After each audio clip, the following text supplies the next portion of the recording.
Como saben, este mes vamos a tener dos sesiones. La próxima semana vamos a tener una sesión que va a liderar Juan David. ¿De qué es que vas a hablar la próxima semana? De protección de la competencia en los sectores. Claro, que es creo que prácticamente el mismo día en que vas a hacer esta misma conferencia en el Foro del Banco de la República, ¿verdad? Sí. Sí, que Juan David ha escrito, es una evolución de tu documento sobre la libre competencia en los sectores agrícolas. No, es nuevo. Es nuevo, un documento nuevo que va a salir publicado por el Banco de la República en un tomo, en un libro que va a salir. Muy bien. En el día de hoy estamos con el doctor Julián Peña y con el doctor Andrés Palacio. Prácticamente es imposible presentarlos por lo famosos que ya están, pero Julián Peña pues es uno de los principales abogados que hay en Latinoamérica en el tema de libre competencia. Julián es de la Argentina, el fundador del Foro Competencia. El Foro Competencia es más antiguo como el SEDEC, ¿no? No, más jóvenes. ¿Más jóvenes? Cumplimos 15 años. Cumplen 15 años, pero pues para aquellos de ustedes que no han conocido el Foro Competencia se los recomiendo. Es un mecanismo virtual de interacción entre abogados de libre competencia, principalmente de Latinoamérica, pero yo creo que participa gente pues, prácticamente de todo el mundo. De 20 países. Y Julián organiza todos los años una sesión presencial del foro. O sea, el Foro Competencia funciona todo el año y se discuten cosas complicadísimas. Lo que pasa es que es adictivo. Si uno se mete, entonces no vuelve a facturar una sola hora porque ahí está, pero se debaten temas importantísimos en el Foro Competencia. Y una vez al año Julián hace el Foro Competencia presencial en Buenos Aires. Varios de nosotros hemos ido a hablar al Foro Competencia. Es un evento de muchísimo interés.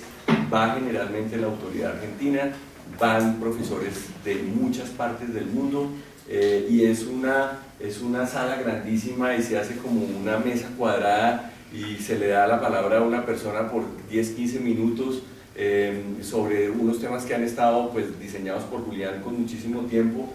Y es completamente independiente de la autoridad, del gobierno, de las universidades. El Foro Competencia es de los practicantes, de los estudiosos del derecho de la competencia y es completamente libre, y como me enseñó un día Julián, y yo le decía, ¿cómo financias todo esto? A pulmón, no tiene financiación prácticamente de nadie, es lo que Julián ha hecho con un grupo de fans que tiene allá en la Argentina. Entonces pues Julián además es muy activo en toda Latinoamérica, ha escrito muchísimos artículos y pues tiene un reconocimiento muy importante. Para nosotros es un honor que venga Julián nuevamente aquí al SEDEC. Julián se ha presentado un par de veces en el SEDEC y para nosotros pues es un honor tenerte acá con nosotros. Muchas gracias por venir.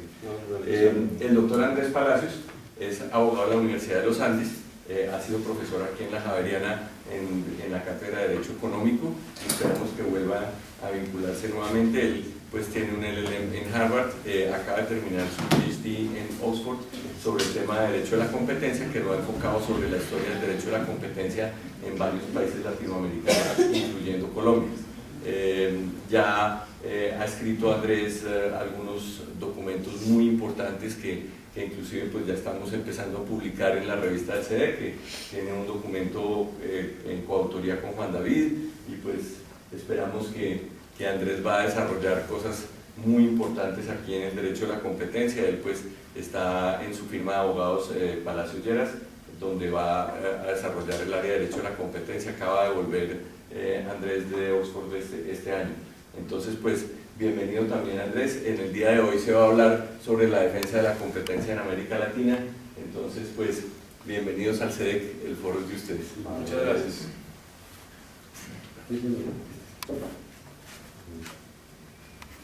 Bueno, muchas gracias por la introducción y por la invitación.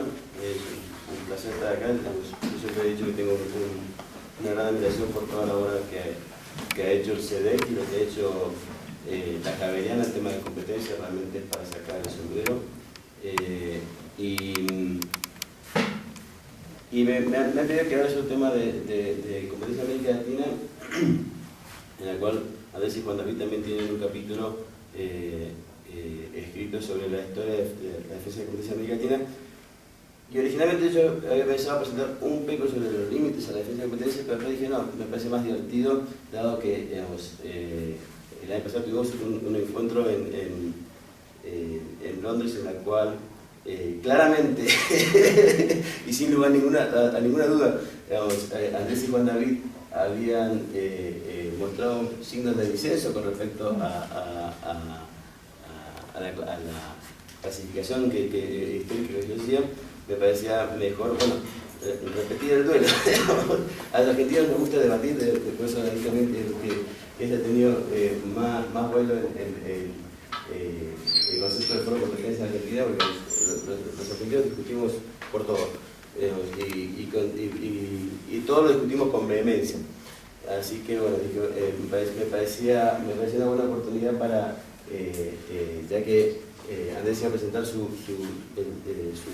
trabajo, bueno, hablar sobre el mismo tema pero desde una perspectiva distinta. Sí.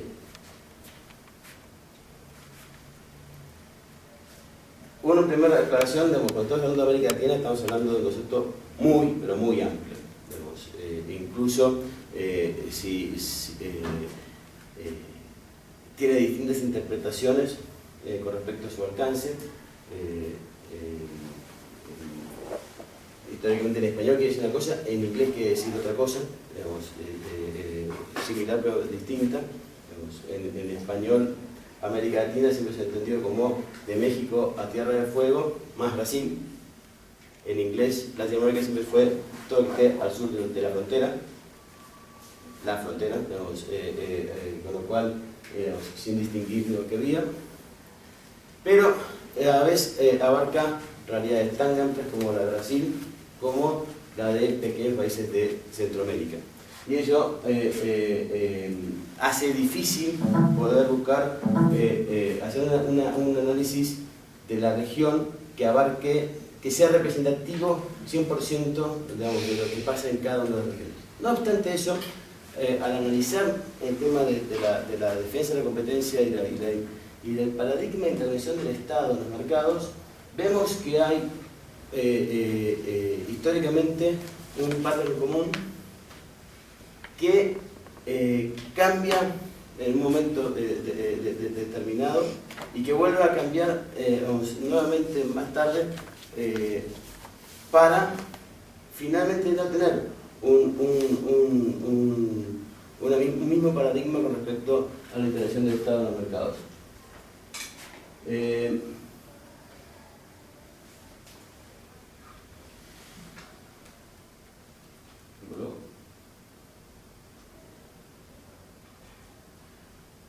No obstante eso, vemos, y ustedes son testigos privilegiados por lo que está pasando en Colombia, vemos que en toda la región en general el tema de defensa de la competencia ha ido evolucionando significativamente en los últimos 20 años. Digamos, desde 20 años acá, digamos, quizá por la coincidencia de la fundación del SEDEC, pero ha habido una gran evolución en América Latina sobre el tema de defensa de la competencia. Pero hoy quizá centrarme en tres etapas para poder entender el por qué las cosas terminan pasando como terminan pasando. Una es hasta los años 80, en la década de 80, que es lo que denomina el Preconsenso de Washington, acá donde no nos ponemos de acuerdo con David y con Andrés. Después, entre comillas, la década del 90, porque en realidad es importante y termina un poquito después, la época del consenso de Washington en sí mismo, que de consenso a la vez vemos que después que no hay tanto de consenso.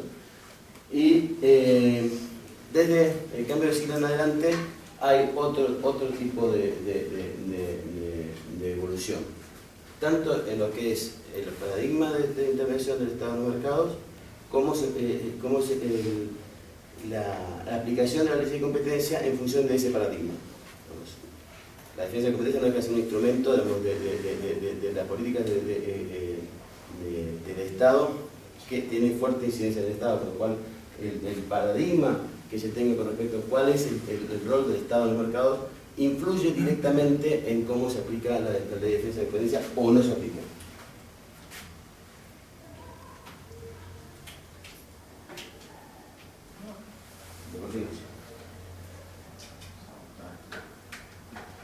Ahora le pone más suspenso con eso. ¿Qué pasó? ¿Ahora no cambió? Se bloqueó. Ahí está como...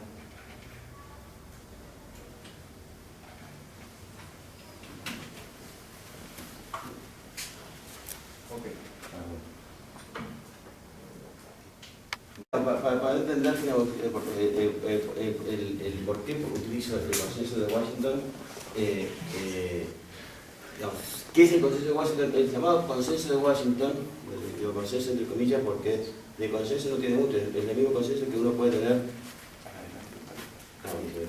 Es el mismo consenso que uno da cuando firma esos formularios que donde está chiquitita, de la tarjeta de crédito, o cuando abre una cuenta de banco que le dicen, firma acá, pero no lo leí, soy abogado. Digamos, si usted quiere la cuenta, digamos, acá más o menos pasa lo mismo. ¿Qué pasó en América Latina? Digamos, en la década del 80 termina eclosionando las economías de la región y terminan todos altamente endeudados. Entonces, ¿cuál es la solución? Crédito internacional. ¿Cuáles son las condiciones? Bueno, se llamaban el consenso de Washington, que son las políticas recomendadas, entre comillas, a seguir a los fines de poder obtener por parte de los países norteamericanos un alivio financiero. Entre ellos están especialmente el tema de disciplina macroeconómica, la incorporación del concepto de economía de mercado y la apertura al mundo en temas de comercio e inversiones. Vamos a ver digamos, en que cada país lo internaliza a su manera. No hay dos países que, digamos, no hay país que no haya dejado de adoptarlo, pero cada uno lo ha hecho con un toque local y de distintos grados digamos, de compromiso. De los distintos temas, digamos, de las distintas recomendaciones, la que más impactan en los temas digamos, que nos importan a nosotros es el tema de la liberalización de comercio, la liberalización de los flujos de inversiones, la privatización de empresas públicas y la desregulación. Con lo cual esto genera un cambio significativo en el marco de competencia de los distintos países. Y en estos tres periodos vemos claramente tres situaciones marcadamente distintas. Hasta la década del 80 vemos en casi toda la región, dejando margen de error muy chiquito, digamos, tenés fuerte presencia del Estado en los mercados, control de precios, fuerte proteccionismo, restricciones a las inversiones extranjeras, también muchos incentivos a las empresas locales, digamos, la intervención del Estado de esa forma. Hay un cambio pendular en la década del 90, en la cual pasa ya a haber una mucho más débil presencia del Estado en los mercados. Se aspira a que los precios sean determinados por el mercado, se privatizan las empresas públicas en distintos países, se venden las empresas locales a empresas extranjeras, se sacan los distintos estímulos estatales y empiezan a haber fuertes flujos de inversión extranjera, con lo cual cambia el escenario de competencia. Podemos hablar horas y horas de qué significó esto, y en los mercados es, en cierta manera, poner a alguien que nunca estaba acostumbrado a competir, a decirle, bueno, tenés que competir con un triatlón. En un triatlón, digamos, las chances de que termines bien son bajas. Y si además no es que competís porque te sale adentro, sino que porque te obligan, digamos, puede llegar a generar eso un cierto resquemor en la forma de ver estas políticas. Y de hecho, se agrava todavía más la situación porque supuestamente, si hacías todos estos deberes, te iban a ayudar. Y no sé si ustedes se acuerdan que en el año 94 hubo una pequeña crisis en México, en diciembre, que paradójicamente después encontré un artículo, una editorial del Financial Times, escrito unos 15 días antes de que estallara la crisis de Tequila, en la cual decía que por primera vez en mucho tiempo el nuevo presidente de México se iba a poder dedicar a resolver los temas políticos porque los temas económicos estaban resueltos. Digamos, quien escribe la editorial del Financial Times seguramente está informado. Estalla la crisis y Estados Unidos firma un solo cheque para salvar a México por temas de seguridad nacional. El resto quedaron algunos dioses.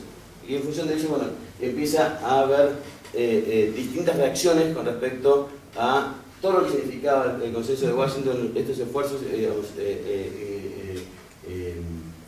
que iban contra lo que venía siendo generaciones de empresarios haciendo, determinando los precios sentados en mesas en las oficinas públicas, digamos, y siendo mucho más provechoso el hacer lobby con el funcionario de turno que el estar invirtiendo, y a cambio de mantener unos precios razonables se daba una protección con respecto a las importaciones o las inversiones de afuera.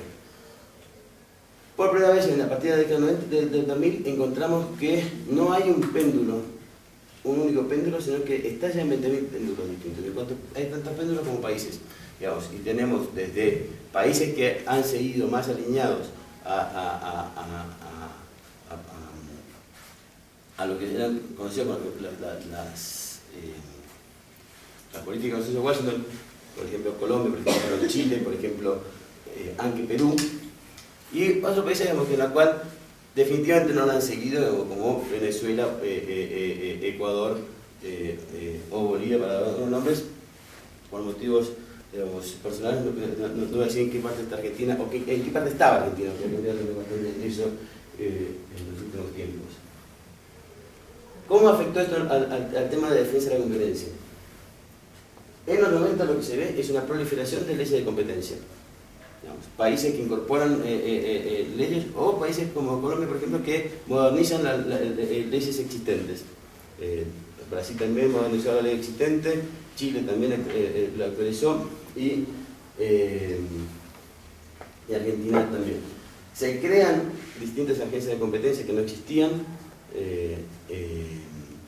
por ejemplo el Indecopi en Perú, o también estaba Procompetencia en Venezuela, que arrancan de cero, y otras que sí, como la Superintendencia o la Comisión, o el CADE, que ya venían de antes, son fortalecidas. Se introduce regímenes de control de fusiones que no existían antes.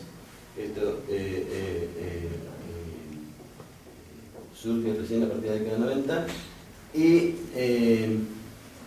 hay una fuerte cooperación internacional de parte de los organismos internacionales, cooperación técnica, y esta proliferación ven que antes de la década del 90 solamente un puñado de países tenían legislación de defensa de la competencia: Argentina, Chile, Brasil, Colombia y México.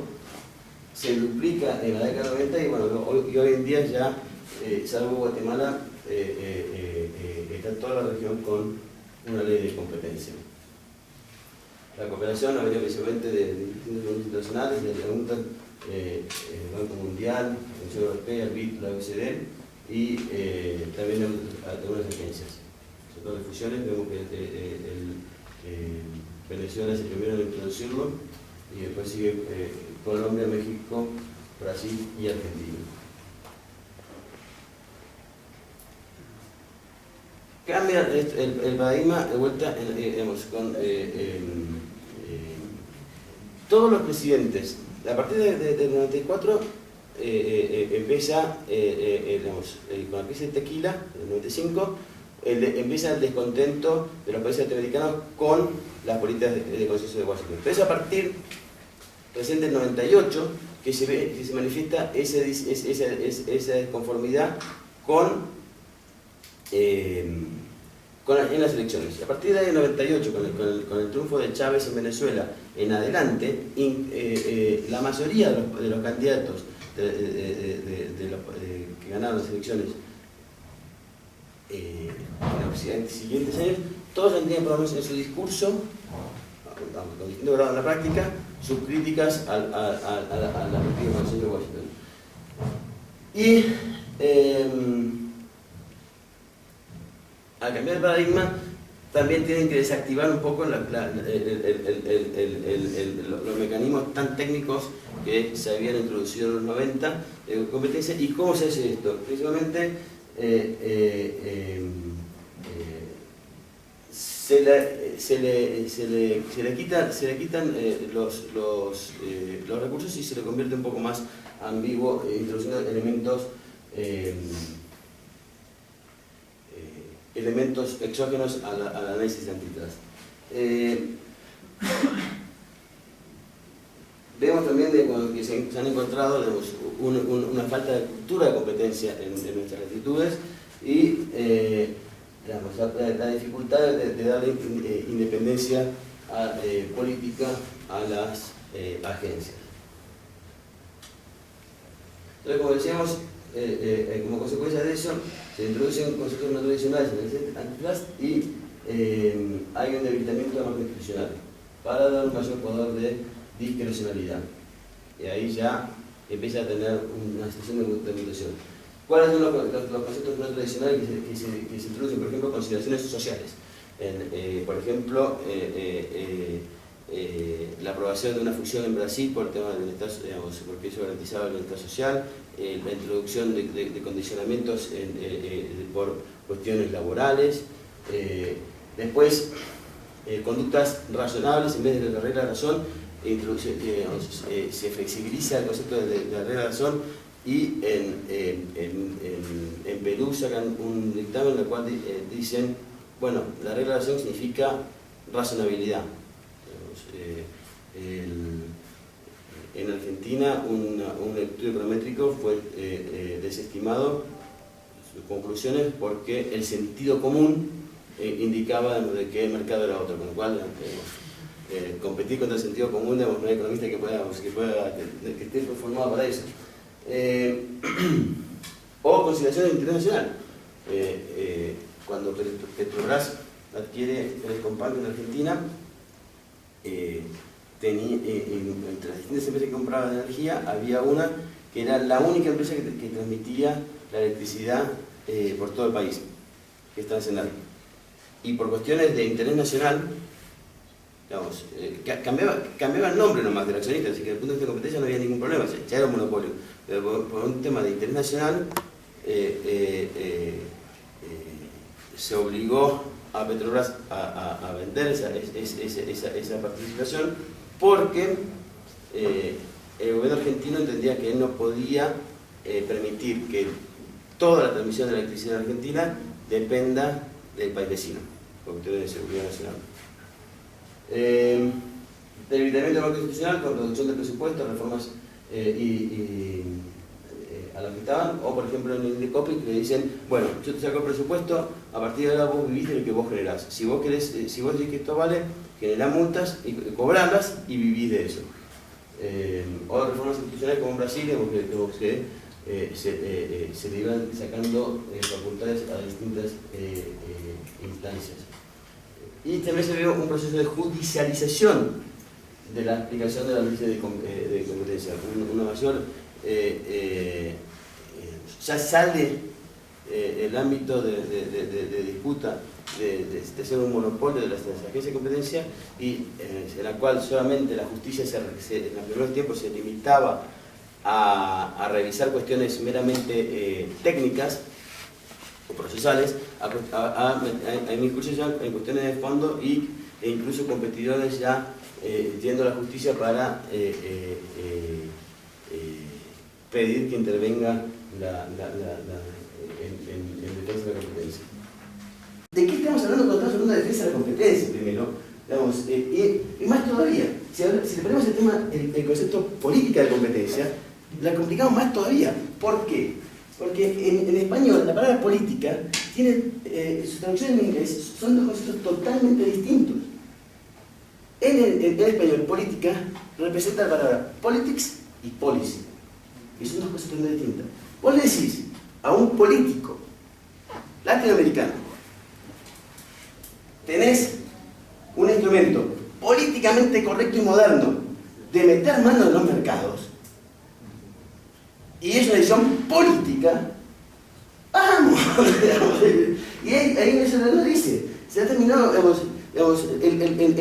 América Latina, el funcionario lo ha tomado, el político lo ha tomado como una forma, de meter mano en los mercados. Entonces, ¿qué te dice?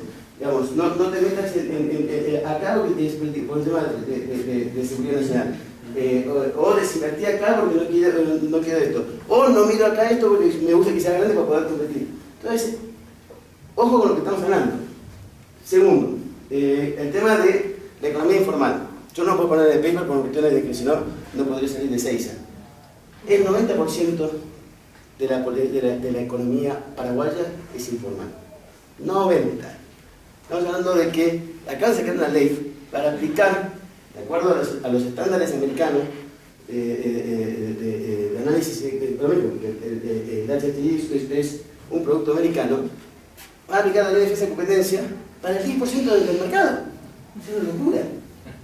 A mí me tocó hacer la presentación a Dylan Reebok. Yo presentaba, digamos, al caso concreto. Yo le llevaba documentación del director de aduana diciendo que el 60% del calzado deportivo era ilegal, de contrabando o falsificado, o digamos, ponerle 3 tiras a una zapatilla es muy fácil, no requiere mucha ciencia. De hecho, digamos, me preguntaba el abogado de afuera, no, pero ¿saben los funcionarios que existe el mercado informal? Lo ven todos los días. Le dije, más aún, mi mujer le compró a mi hijo de 4 años una remera de River, digamos, con todo parece oficial, pero lo compró por 2 pesos con 50 en la calle. Digamos. Entonces, y después, otra cuestión. Vos aplicás la jurisprudencia que hay en Europa de Estados Unidos. La realidad, por ejemplo, en el caso deportivo, es que a quien compra una zapatilla en América Latina la utiliza para la mañana, la noche, para el procedimiento formal, digamos. No es que tiene la zapatilla para correr, la zapatilla para jugar al fútbol, la zapatilla para jugar al tenis, digamos, tiene zapatilla para todo. Entonces, en la sustitución, el análisis que se tiene que ser distinto. Digamos, estamos hablando de realidades distintas, culturas distintas. Entonces, el no tomar en cuenta eso te genera un problema. Digamos, la defensa de la competencia no deja de ser un remedio para un problema concreto de mercado. ¿Me estoy extendiendo el tiempo? No. Ahí está muy bien. Podemos ir hasta las 9. Digamos, si me excedo, es un remedio. Un ministro de Hacienda que fue particularmente belicoso durante el gobierno de Rojas Pinilla, en un momento en el que el gobierno de Rojas Pinilla y la ANDI estaban empezando a separar provincias. La expedición de Serenqueredo fue uno de los elementos que llevó precisamente a esa separación entre la ANDI y el gobierno de Rojas, que eventualmente llegó al paro, fue uno de los factores que contribuyó a las reformas. Entonces, y después cuando sale la ley 155-59, los primeros en protestar son los de la ANDI. Digamos, históricamente uno puede ver estos votos, y uno puede ver cómo hay una resistencia política. No es que simplemente la han pasado de agache. Las decisiones que nosotros, tema número 2, las decisiones que nosotros consideramos poco relevantes, pues probablemente fueron poco relevantes para la realidad económica. Necesitamos saber más sobre la historia de las industrias y las empresas para saber qué pasó.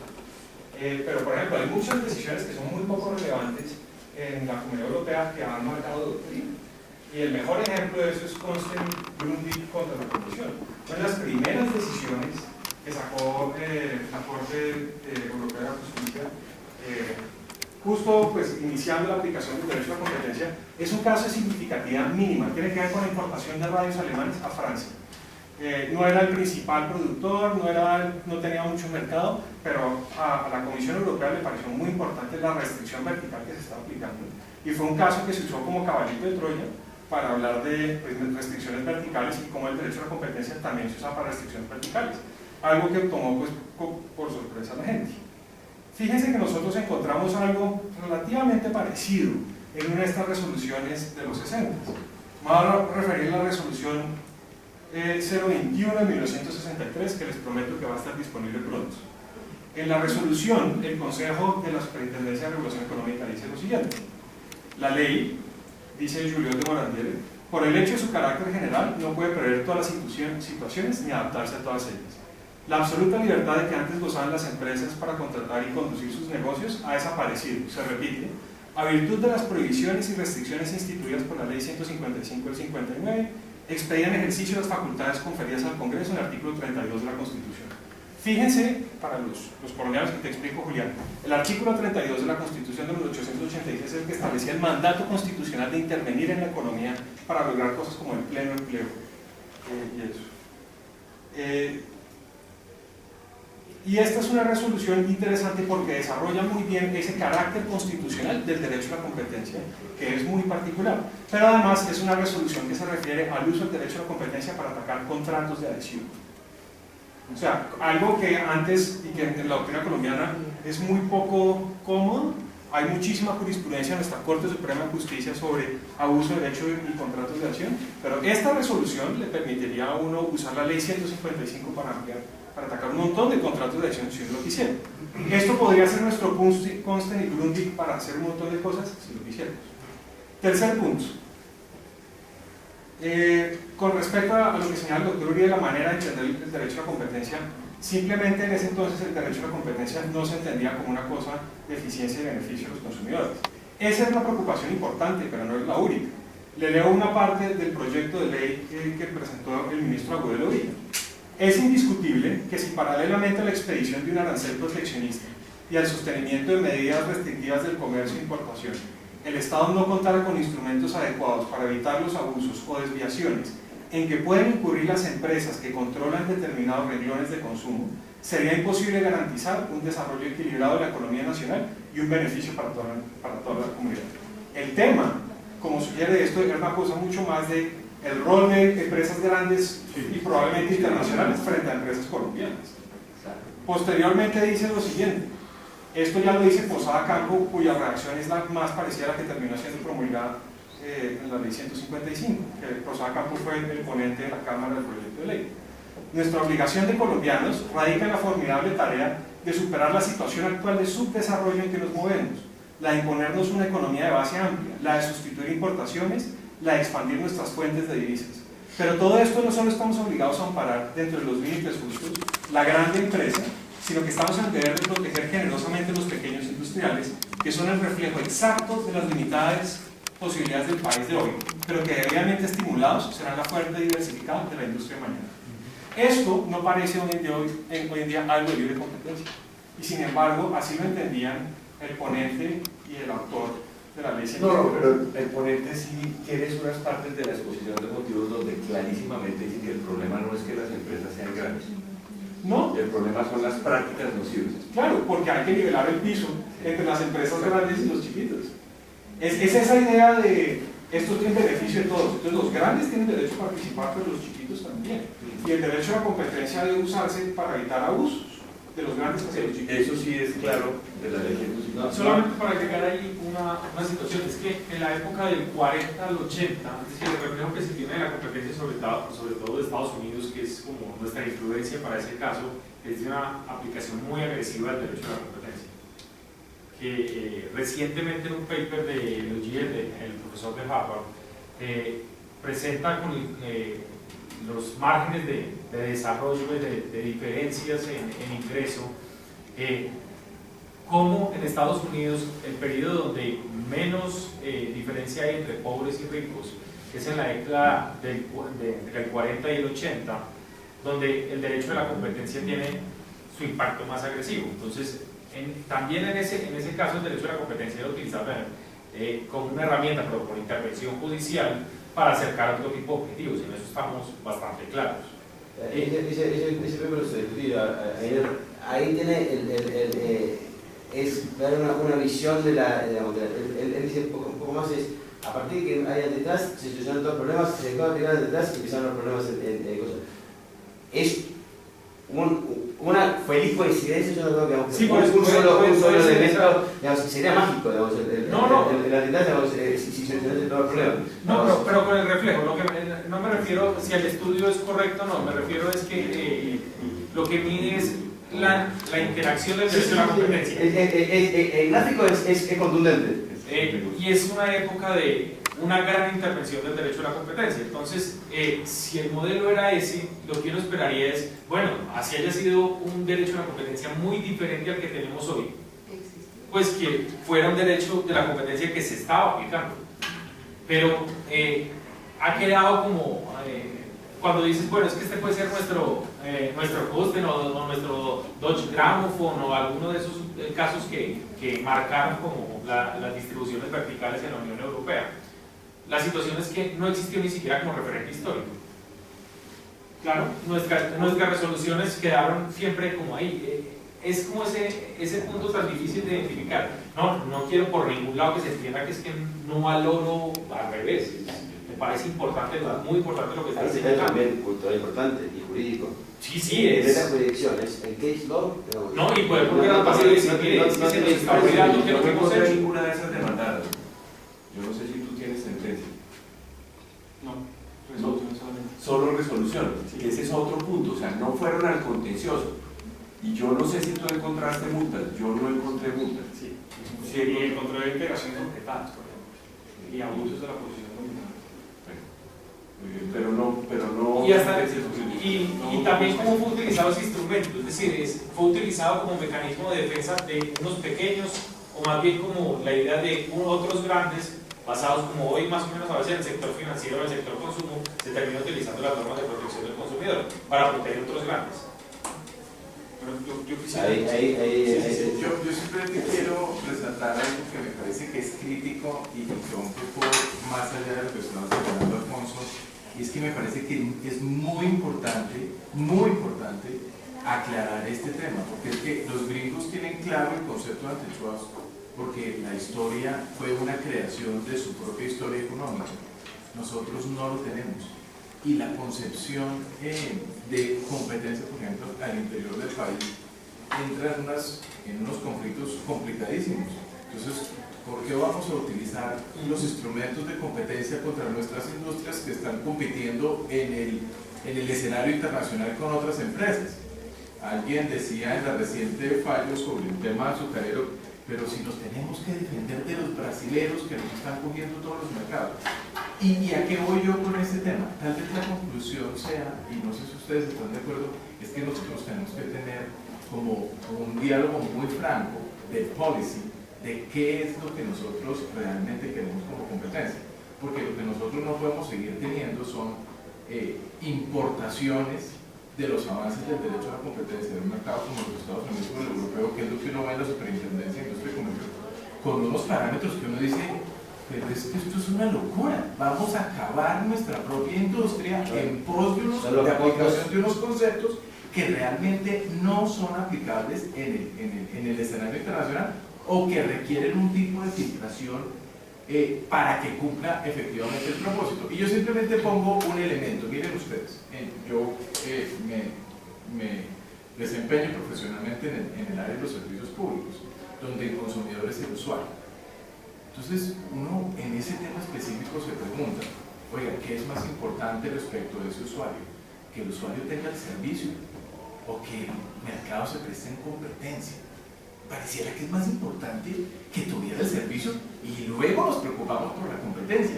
Y ese tipo de discusiones tenemos que empezar a dar, porque si no, pues vamos a dar contra la pared en las decisiones de control de competencia, precisamente. Perdona, esa es cierto, pero también es incompatible con una voluntad de participar en un club de la OECD.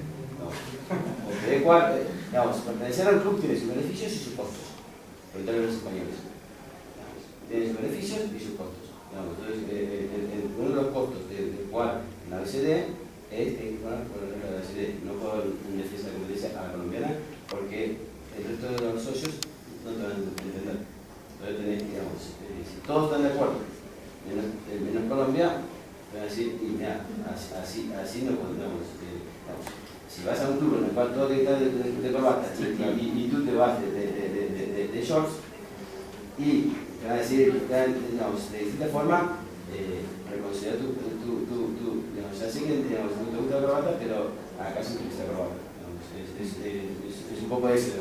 Si quieren pertenecer al CD, es que la pregunta es, la vinculación a la OECD no debería ser un tema de discusión, de policy. Bueno, eso ya Eso debería ser, no debería ser ya me eché.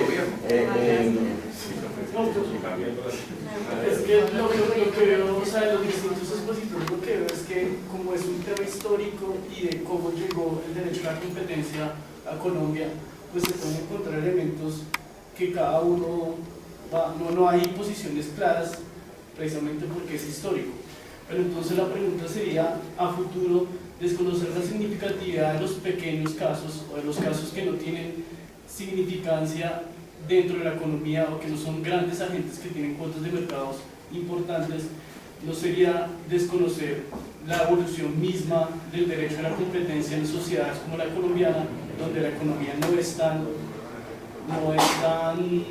grande y no es tan desarrollada como en esos países donde se importan las concepciones, llámese Estados Unidos, de donde se importan esas concepciones de derecho a la competencia para Colombia. O sea, desconocer esa historia y desconocer que eso no es significativo es desconocer la misma evolución que debería tener el derecho a la competencia en países en desarrollo. Bueno, una última intervención porque realmente los órganos ya salimos. Yo entiendo la dificultad que hay de hacer trasplantes en derecho a la competencia y tomar mecanismos y palabras de otras jurisdicciones y aplicarlas a nosotros precisamente por las cosas que Julia señala. Pero también tenemos que luchar contra nuestro parroquialismo económico. También tenemos que asumir un poco la idea de que estamos en un mundo global y que un mundo global implica precisamente que todos hablamos de derecho a la competencia, así no estemos hablando lo mismo. No hay ningún campo del derecho, y me gustaría que lo nombrara el primero, que no esté compuesto a partir de trasplantes jurídicos que vienen de otras jurisdicciones. La manera en la que nosotros lo integramos y lo acopiamos, pues sí es una cosa muy local.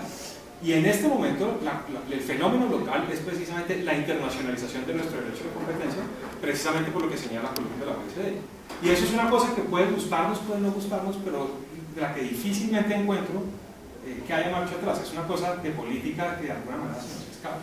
Ahora, que siempre vayamos a aplicar el derecho a la competencia como le gusta a la OECD, le garantizo que eso no va a pasar. Le garantizo que va a haber parches interesantes. Una acotación pequeña. Nosotros no nos referíamos al trasplante porque, como usted lo decía, pasa en todo campo y más en un país como Colombia. Nos referíamos precisamente a la importancia de su trabajo, de las resoluciones que usted trae a relucir acá en su conferencia. Son importantes porque resaltamos la importancia del momento histórico antecedente al tema de los 80 y el proteccionismo. Es decir, estamos de acuerdo con usted y nos parece importante la historia y lo que pasó así no haya tenido la aplicabilidad que se quisiera en términos de precedente judicial y jurisprudencia. Es historia, en la medida que es historia, es una evolución de nuestro derecho de la competencia, si se quiere, entre comillas, para no encasillarlo en la definición que aportaba el conferencista. Ok, muchas gracias. Yo también creo que es importante la discusión histórica. Yo quisiera haber hecho una investigación más robusta que encontrara sentencias. Creo que la tarea está por hacer y ojalá que fueran ustedes los que se les dieran la tarea. Muchas gracias. Gracias. Bueno.